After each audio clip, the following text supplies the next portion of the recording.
Assalamualaikum warahmatullahi wabarakatuh. Selamat pagi. Bagaimana kabar kalian? Sehat-sehat kan?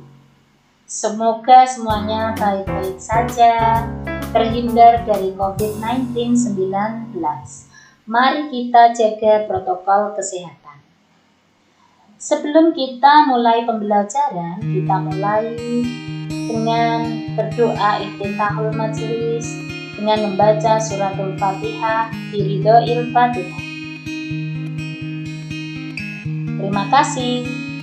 Hari ini kita akan mempelajari tentang kelompok sosial di masyarakat. Lebih tepatnya, konsep dasar tentang kelompok sosial di masyarakat.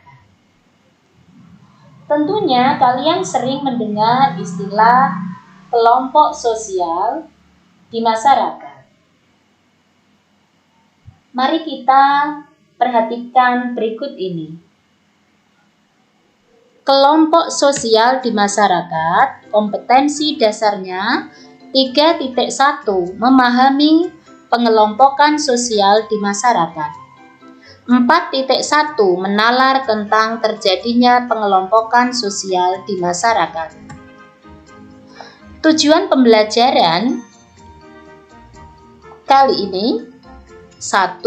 Setelah membaca materi, peserta didik mampu mendeskripsikan apa itu kelompok sosial. Yang kedua, setelah membaca materi, peserta didik mampu mendeskripsikan apa itu syarat-syarat kelompok sosial.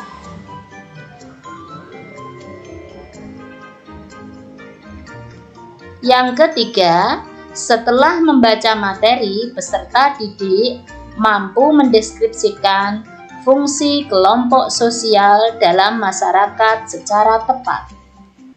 Yang keempat, setelah membaca materi, peserta didik mampu mendeskripsikan kelompok sosial dalam pendekatan sosiologi. Konsep dasar kelompok sosial. Yang pertama yang akan kita pelajari adalah pengertian dan ciri-ciri kelompok sosial. Yang kedua adalah syarat kelompok sosial. Ketiga, fungsi kelompok sosial. 4. Kelompok sosial dalam pendekatan sosiologi.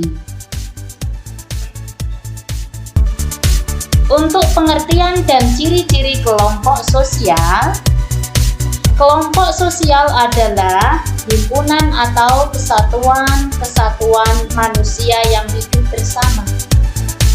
Jadi, kalau ada himpunan atau kelompok atau kesatuan manusia yang hidup bersama-sama, ini bisa dinamakan kelompok sosial. Di dalam kelompok sosial, setiap manusia yang menjadi anggotanya mengadakan hubungan timbal balik yang saling memengaruhi. Syarat-syarat kelompok sosial menurut Profesor Suryono Sukanto, yang pertama adalah adanya kesadaran para anggotanya sebagai suatu kelompok. Jadi anggotanya itu menyadari bahwa dirinya adalah bagian dari kelompok tersebut. Kalau tidak menyadari berarti bukan bagian dari kelompoknya. Yang kedua, adanya hubungan timbal balik di antara sesama anggota dalam kelompok tersebut. Jadi masing-masing itu ada hubungan timbal balik. Jadi ada interaksi satu sama lain. Kemudian yang ketiga, adanya struktur, kaidah, dan pola perilaku. Jadi ada struktur susunannya, hierarkinya, ada kaidah, ada pola perilaku yang hampir mirip. Kemudian adanya faktor pengikat di antara anggota yang ada menjadi satu kelompok. Faktor misalkan sama-sama senasib, kemudian sama dalam kepentingan, sama dalam tujuan, sama dalam ideologi politik dan lain-lain. Yang terakhir adalah adanya sistem dan proses sosial.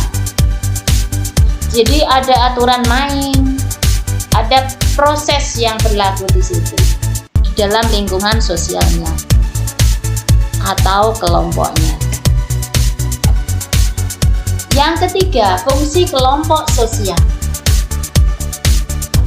Fungsi kelompok sosial bagi individu adalah sebagai sarana pendidikan. Jadi kalau memiliki kelompok sosial, di situ juga ada faktor, ada unsur edukasi atau pendidikan. Jadi kelompok sosial itu sangat mempengaruhi pengetahuan, pendidikan yang bersangkutan.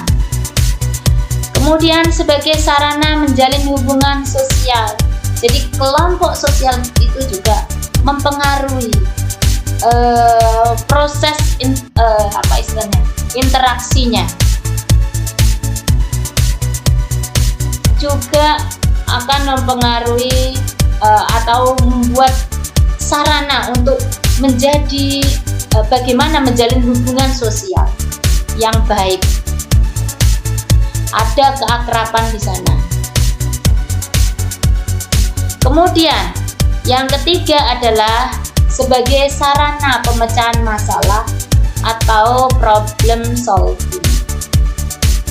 Karena adanya kebersamaan sehingga di dalam kelompok sosial tersebut jika menemukan suatu persoalan secara individu, terkadang sudah muncul pengetahuan bagaimana cara memecahkan masalah, belajar dari lingkungan kelompoknya tersebut. Jadi jelas bahwa fungsi kelompok sosial bagi individu bisa menjadi sarana pendidikan, kemudian sarana menjalin hubungan sosialnya, kemudian sarana untuk memecahkan masalah. Berikutnya adalah bagi masyarakat. Bagi masyarakat, kelompok sosial ini adalah pembentuk struktur sosial dalam masyarakat. Ada ketua, sekretaris, bendahara, dan sebagainya. Ada lurah, RT, RW. Jadi fungsi kelompok sosial bagi masyarakat demikian. Kemudian yang kedua adalah pembentuk nilai dan norma masyarakat.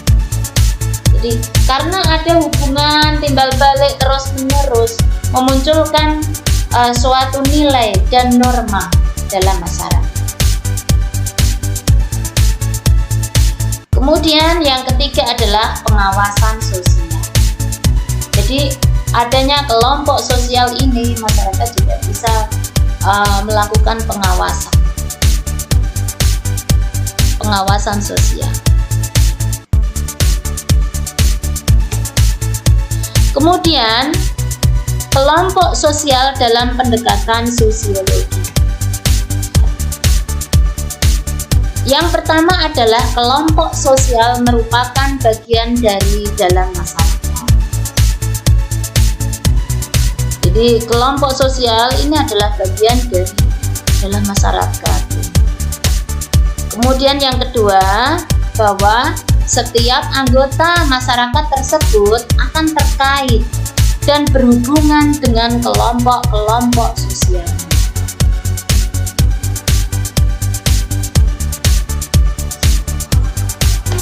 Yang ketiga, melalui kelompok sosial tersebut, setiap individu atau personal akan melakukan social experience atau pengalaman bermasyarakat.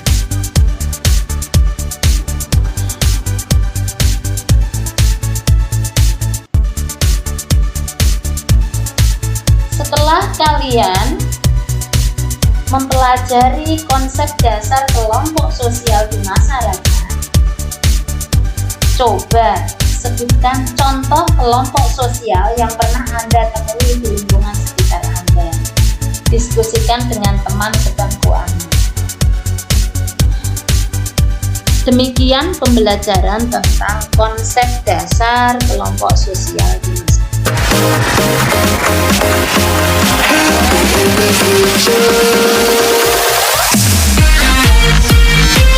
Semoga bermanfaat. Wassalamualaikum warahmatullahi wabarakatuh.